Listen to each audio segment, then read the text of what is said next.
In segments before this one, we looked at how to use experimental data to understand mechanism and ultimately to determine the rate law for a particular reaction.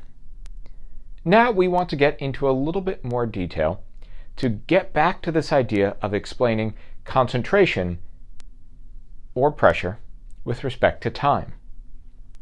That's because we've seen quite a few charts, tables, graphs recently that had information about rate and concentration on it, but when you go into lab, even if you're ultimately determining rate, what you typically spend time doing is measuring something like pressure or concentration, perhaps measuring those indirectly with something like color or pH. So let's talk about how to actually get that concentration at a particular time from a rate law. To do that, we're going to be taking advantage of something called integrated rate laws. And to start with, we're going to use the example of what's called a decay process.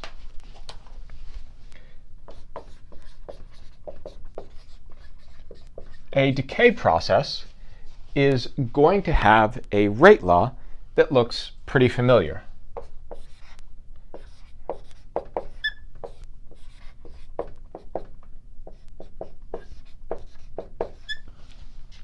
It's a first order reaction overall that is first order in its only reactant. So what this is really saying is that the rate at which A goes away is dependent upon the amount of A that is currently present. What does that look like if we graph it? Well, if we look at our concentration of A with respect to time, A is constantly going away. We could rewrite this with the minus sign moved over to maybe better describe what's happening to A. That is, at any given time, the change in our A concentration is going to be a loss that's proportional to our rate constant and the current concentration.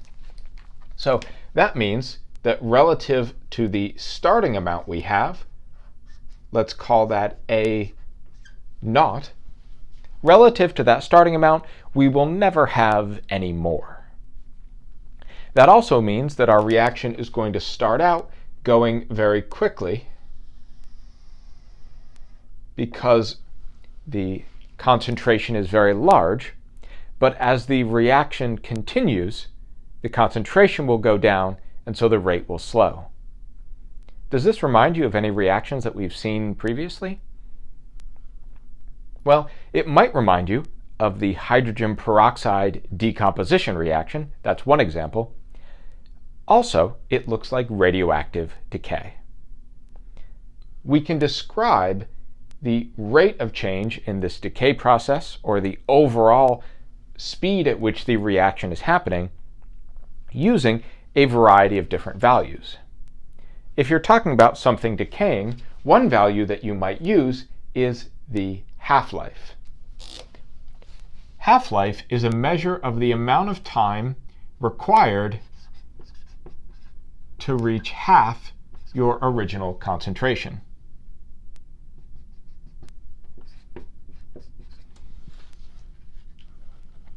There is, however, a value that will turn out to be a little bit more useful. That other value is called timescale.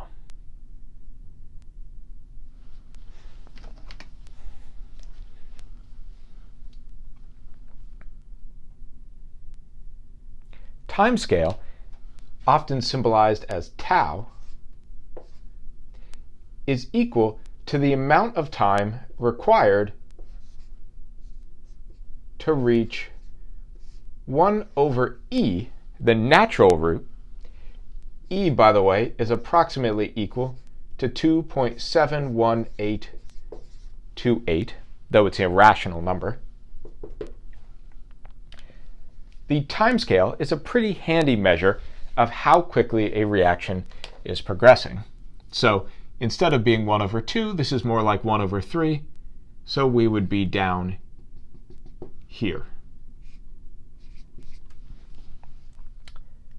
Now, you might guess that there is a relationship between the half-life and the timescale, and you would be right.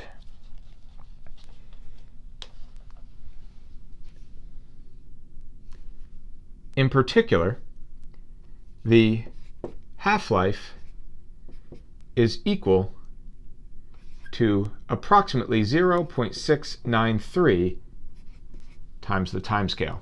That sounds like kind of an arbitrary number, doesn't it? Well, this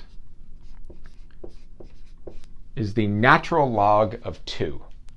And as we understand how this decay curve gets its shape, we're also going to understand why the natural log of 2 needs to appear. To do that, it's time to unmask what a rate law really is. And at the same time, we'll be explaining why calculus is a required course for chemistry and biochemistry majors. We've been talking quite a lot about a change in concentration over a change in time. And when we looked earlier on at measuring this from data, we looked at some tiny change, a change over some amount of time, but we were always looking at some actual amount.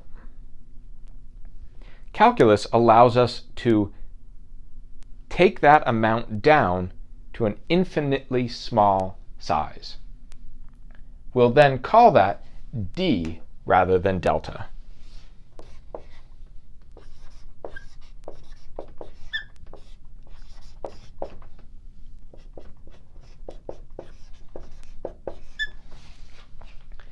Our rate laws are what are called differential equations. Now, let me say very clearly, I'm not going to ask you to do any calculus or solve any differential equations in this course. However, I do want to show you how this differential equation gives you this particular behavior, because it's going to be very useful, you might say integral, to understanding why this line has the shape that it does. So, this particular differential equation can be rearranged to put our concentration, our A terms, on the same side. Remember, just as we saw when we were looking at verifying that mechanism, because we're dealing with mathematical terms here, we can do anything to these we want that are allowed by the rules of math. So let's rewrite this differential equation. And in particular, we're going to rewrite it by multiplying both sides by dt and dividing both sides by the concentration of A. In essence, we're swapping the positions of these two terms.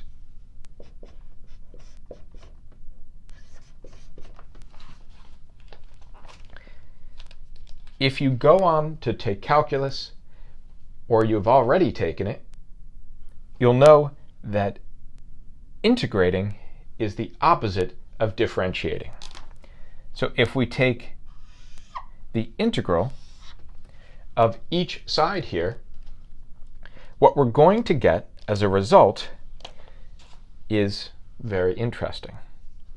The integral on this side is equal to minus kt. The integral on this side is equal to the natural log of our A value. Last but not least, we're going to have a constant term involved here because we're doing indefinite integrals. Again, this is a technical aspect of this that is important to get the right answer, but I'm not going to ask you to specifically demonstrate this kind of calculus on any assessment in this course, so don't worry too much about that integration constant. So, how could we get this into something that tells us about the concentration with respect to time? Well, we can take the exponential of each of these. In just the same way that taking something to the 10 to that thing is the opposite of taking log 10, we can do the same here with e. If we do that, what we will find is the form of what is called our integrated rate law. In this case, because we had a first order differential equation, we have an integrated first order rate law. And it's going to say, well, in this case, E and ln are just canceling out. So our concentration of A at some particular time is going to be equal to, well, we have this constant here, right? What is that constant? Well, the largest this could ever be was A0, and an exponential, e, taken to the 0th power gives you 1. So at t0, this should normally equal 1. But we don't want it to equal 1, right? We want it to equal whatever our initial concentration was. So that is what our constant of integration is really turning out to be. That is, the same sorts of properties we saw with logs apply. So addition inside is multiplication outside. And this thing we're turning into our A0.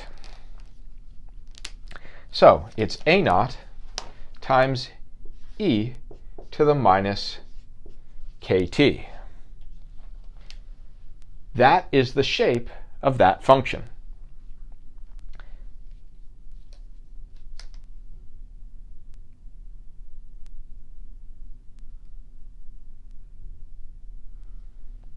We can now start to talk about what our tau, our timescale value, actually is. That timescale tau is equal to 1 over k, 1 over our rate constant. So the rate constant that we determined in that rate law equation is coming out in our plot as how quickly this is falling.